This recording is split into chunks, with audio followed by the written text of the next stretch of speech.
എല്ലാവർക്കും നമസ്കാരം. രാമായണം 15-ാം ദിവസം. ഹനുമാൻ ലങ്കയിലേക്ക് യാത്രയാവുന്നു. കണ്ടുകൊള്ളുവിൻ നിങ്ങളെങ്കിൽ എല്ലാവരും.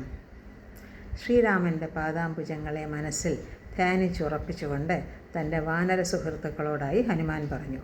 ഒരു പ്രയാസവും കൂടാതെ 100 യോജന വിസ്താരമുള്ള ഈ സമുദ്രം ഞാൻ ചാടിക്കടക്കും. ലങ്കയിൽ ചെന്ന് സീതാദേവിയെ കണ്ട് രാമൻ്റെ മോതിരം കൊടുത്ത് വിവരങ്ങളറിഞ്ഞ് ക്ഷണത്തിൽ തിരിച്ചു വരും. മനുഷ്യർ രാമനാമം ജപിച്ച് സംസാരസാഗരത്തിൻ്റെ മറുകരയെത്തുന്നു. അങ്ങനെയിരിക്കെ ഈ ചെറിയ സമുദ്രം കടക്കാൻ എനിക്കെന്ത് പ്രയാസം? അവിടുത്തെ രൂപം മനസ്സിൽ, നാമം ചുണ്ടുകളിൽ, ശിരസിൽ രാമാംഗുലീയവും. സൂര്യശോഭയോടുകൂടി മാരുതി ആകാശമാർഗത്തിലൂടെ പറന്നു പോകുന്നത് ദേവന്മാർ വിസ്മയത്തോടെ നോക്കി നിന്നു. ഹനുമാന്റെ ബലവേഗങ്ങൾ അന്വേഷിച്ചറിയാനായി അവർ നാഗജനനിയായ സുരസയെ പറഞ്ഞയച്ചു. അവൾ ഹനുമാന്റെ വഴി തടഞ്ഞു. ഭീകരമായി അലറി, എനിക്ക് കഠിനമായ വിശപ്പ്, നിന്നെ ഞാൻ തിന്നാൻ പോകുന്നു. സാധ്യമല്ല. തൻ്റെ ഗതി മുടക്കാൻ വന്ന സുരസയെ കണ്ട് പതറാതെ കപിവരൻ പറഞ്ഞു, സീതാ അന്വേഷണത്തിനാണ് ഞാൻ പോകുന്നത്. അത് കഴിഞ്ഞ് വന്ന് നിൻ്റെ വിശപ്പിൻ്റെ കാര്യം ആലോചിക്കാം. തൽക്കാലം തൻ്റെ വഴി മുടക്കരുത് എന്ന അപേക്ഷ നാഗജനനി കണക്കിലെടുത്തില്ല. അവൾ വായും പിളർന്ന് ഹനുമാൻ്റെ നേരെ ചെന്നു. അവളുടെ വായ്ക്കൊപ്പം മാരുതി തൻ്റെ ദേഹം വലുതാക്കി. പിന്നെ പെട്ടെന്ന് തപോബലത്താൽ ദേഹം തള്ളവിരൽ വലുപ്പത്തിലാക്കി.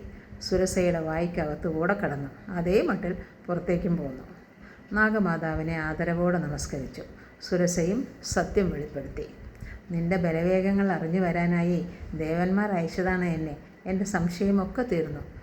നീ വിജയം വരിക്കും. ഗരുഡതുല്യനായി ഹനുമാൻ പ്രയാണം തുടർന്നു. അപ്പോഴതാ സാഗരമധ്യത്തിൽ മൈനാകമെന്ന പർവ്വതം. മനുഷ്യവേഷം ധരിച്ച് മൈനാകം മാരുതിയെ ക്ഷണിച്ചു. കുറച്ചു നേരം ഇരുന്ന് തളർച്ച നീക്കി പോവുക. സാഗരദേവൻ്റെ പ്രത്യേക ദൗത്യവുമായാണ് ഞാൻ വന്നിരിക്കുന്നത്. സമയമില്ലല്ലോ സ്നേഹിത, രാമദൂതൻ ഏറ്റവും വിനീതനായി പറഞ്ഞു. എന്നാലും നന്ദിയുണ്ട് എൻ്റെ കാര്യത്തിൽ കാണിക്കുന്ന ഈ കരുതലിന്. രാമകാര്യം സാധിക്കാതെ എനിക്ക് വിശ്രമമില്ല. പർവ്വതരാജനെ തൊട്ടു തലോടി ഹനുമാൻ യാത്ര തുടർന്നു. ഏറെ കഴിഞ്ഞില്ല. വഴിയിൽ സിംഹിക എന്ന ഛായാഗ്രഹണി പിടിച്ചു നിർത്തി. തൻ്റെ വഴി മുടക്കിയത് ആരാണെന്നറിയാൻ താഴേക്ക് നോക്കി. അതിഭീകരമായൊരു രൂപം തൻ്റെ നിഴലിനെ ബലമായി അമർത്തി വെച്ചിരിക്കുന്നു. ആ പിടി അഴയാതെ മുന്നോട്ട് പോകാനാവില്ല. ഹനുമാൻ സംശയിച്ചില്ല. സിംഹിക എന്ന ആ ഉഗ്രരൂപിണിയെ കാലുകൊണ്ട് തൊഴിച്ചു കൊന്നു. ദക്ഷിണ ദിക്ക് നോക്കി കുതിച്ചു. സൂര്യൻ അസ്തമിക്കാൻ തുടങ്ങിയ നേരം ഹനുമാൻ ലങ്കാപുരിയുടെ കവാടത്തിലെത്തി. തെക്കേ സമുദ്രത്തിൻ്റെ നടുവിൽ അതിമനോഹരമായി വിരാജിക്കുന്ന ലങ്ക. അകത്തേക്ക് കടക്കാൻ വയ്യ. ചുറ്റും അഗാധമായ കിടങ്ങൻ. ഒടുവിൽ ഒരു ഉപായം പ്രയോഗിച്ചു. തീരെ ചെറിയ ഒരു രൂപം പൂണ്ടു. ഉടൽ കടുകിന് സമം. ഇടതുകാൽ മുന്നിൽ, അകത്തേക്ക് കാൽ കുത്തിയില്ല. അതിനു മുമ്പേ അലറിക്കൊണ്ടുവന്നു ഒരു രാക്ഷസിയുടെ വേഷത്തിൽ ലങ്കാലക്ഷ്മി. ഹനുമാന്റെ വഴി തടഞ്ഞുകൊണ്ട് ചോദിച്ചു, നീ ആരാണ്? എന്തിനു വന്നു? ഞാൻ അറിയാതെ ഒരാളും ലങ്കയിലേക്ക് കടക്കുകയില്ല. അതിനുള്ള മറുപടി രാക്ഷസിയുടെ കരണം നോക്കിയുള്ള ഒരു ഊക്കൻ പ്രഹരമായിരുന്നു. ഇടതു കൈ കൊണ്ടുള്ള മുഷ്ടിപ്രഹരമേറ്റ് താഴെ വീണ് രാക്ഷസി സമ്മതിച്ചു. കണ്ടേനടാ തവ ബാഹുബലം സഖേ. ബ്രഹ്മാവിൻ്റെ ആജ്ഞപ്രകാരമാണ് ഞാൻ ലങ്കയിലേക്ക് കാവൽ നിൽക്കുന്നതെന്ന് ലങ്കാലക്ഷ്മി രാമദൂതനെ അറിയിച്ചു. മാത്രമല്ല, ഒരു കുരങ്ങൻ വന്ന് കവളിലടിക്കുന്ന കാലം വരെ മാത്രമേ ഇവിടെ നിൽക്കേണ്ടതുള്ളൂ എന്നും എന്നോട് പറഞ്ഞിരുന്നു. അതുകൊണ്ട് കാലങ്ങളായി ഞാൻ നിന്നെ കാത്തിരിക്കുകയായിരുന്നു. ഇതാ ഇന്ന് ആ ദിവസവും വന്നു. ഒന്നുകൊണ്ടും ഇനി നീ പേടിക്കണ്ട. എന്നെ തല്ലി വീഴ്ത്തിയതോടെ നീ കീഴ്പ്പെടുത്തിയത് ലങ്കയെ തന്നെയാണ്.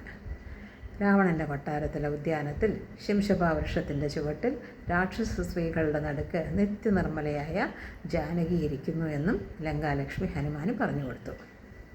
ഹനുമാൻ ലങ്കയിൽ പ്രവേശിച്ച നിമിഷം രാവണൻ്റെയും സീതയുടെയും ഇടതുഭാഗം വിറച്ചു.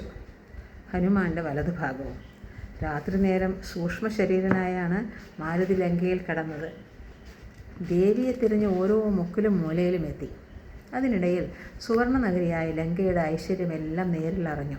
അവസാനം മാനത്തേക്ക് തല ഉയർത്തി നിൽക്കുന്ന ശിംശപാവൃക്ഷം കണ്ടു. അതിനു ചുവട്ടിലായി തല കുമ്പിട്ടിരിക്കുന്ന മൈഥിലി നന്ന മെലിഞ്ഞ് ഭയവിഹ്വലയായി ഭർത്താവിനെ തന്നെ നിരൂപിച്ചുകൊണ്ട് ചുറ്റും ഉഗ്രരൂപിണികളായ രാക്ഷസ സ്ത്രീകൾ. ദേവിയെ കണ്ടതോടെ രാമകാര്യം പകുതി സാധിച്ചു എന്ന കൃതാർത്ഥത തോന്നി ഹനുമാന്. മരച്ചില്ലയിൽ കൃഷശരീരനായി മറഞ്ഞിരിക്കെ രാവണൻ്റെ കൊട്ടാരത്തിൽ നിന്നും ചില ശബ്ദഘോഷങ്ങൾ കേൾക്കായി. ശൃംഗാരവേഷത്തിൽ അകമ്പടിക്കാരോടുകൂടി സീതയെ കാണാൻ ദശമുഖൻ എത്തുകയാണ്. രാക്ഷസ രാജാവ് രാമപത്നിയോട് പ്രണയാഭ്യർത്ഥന നടത്തി. സുമുഖി, ഇനിയും ദശരഥപുത്രനെ കാത്തിരുന്നിട്ട് പ്രയോജനമില്ല. രാമൻ്റെ കീർത്തിയും മാനവും ഒക്കെ പോയി കഴിഞ്ഞു. കയ്യിലിരിക്കുന്ന സ്വർണ്ണമുത്തിനെ വേണ്ടെന്ന് വെച്ച് വെറും ഒരു കുപ്പിച്ചില്ലിനായി മോഹിക്കുന്നത് ബുദ്ധിമോശമല്ലേ? അതുകൊണ്ട് രാമനെ മറന്ന് കാലനും കൂടി പൂജ്യനായിരിക്കുന്ന എന്നെ സ്വീകരിക്കുക. അത് കേട്ട് ജനകജ രാവണൻ്റെ മുന്നിലേക്ക് ഒരു പുൽക്കൊടി നുള്ളിയിടുകയാണ് ചെയ്തത്. രാക്ഷസരാജൻ തൻ്റെ കണ്ണിൽ ഒരു പുൽക്കൊടിയോളമേ ഉള്ളൂ എന്ന് ദേവി പറയാതെ പറയുകയായിരുന്നു. രാവണൻ ചെയ്ത അന്യായങ്ങൾ സീത ഒന്നൊന്നായി പറഞ്ഞു. രാമൻ ലങ്കയിലെത്തേണ്ട താമസം, ലങ്കയും രാക്ഷസ വംശവും ഭസ്മമായി തീരുമെന്ന് താക്കീത് നൽകി. രാവണൻ കോപം കൊണ്ട് സ്വയം മറന്നു. ഉറയിൽ നിന്നും വാളൂരി ജാനകിയെ വെട്ടാനാഞ്ഞു.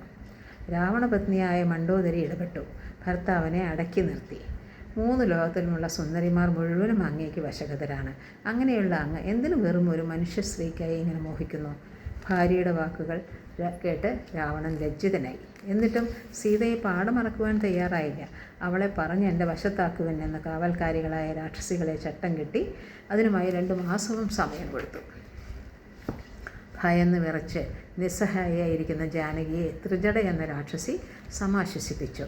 താൻ കണ്ട സ്വപ്നത്തിൻ്റെ കഥ സീതയുമായി അവൾ പങ്കുവച്ചു. രാമൻ രാവണനെ കൊന്ന് ലങ്ക ദഹിപ്പിക്കും. രാക്ഷസരാജ്യം വിഭീഷണന് നൽകും. ഭവതിയെയും കൊണ്ട് ആനന്ദത്തോടെ അയോധ്യയിലേക്ക് മടങ്ങും. ത്രിജടയുടെ സ്വപ്നം മറ്റു രാക്ഷസികളിൽ ഭീതി വളർത്തി. അവർ നിശബ്ദരായി കിടന്നുറങ്ങി. സീതയ്ക്ക് മാത്രം ഉറങ്ങാനായില്ല. ഭയവും ദുഃഖവും അവളെ പരവശയാക്കി. രാമനാമം ജപിച്ച് വെളിച്ചത്തിനായി കാത്തിരുന്നു. ഹനുമാനും സീതയുമായുള്ള കണ്ടുമുട്ടൽ അടുത്ത ദിവസം.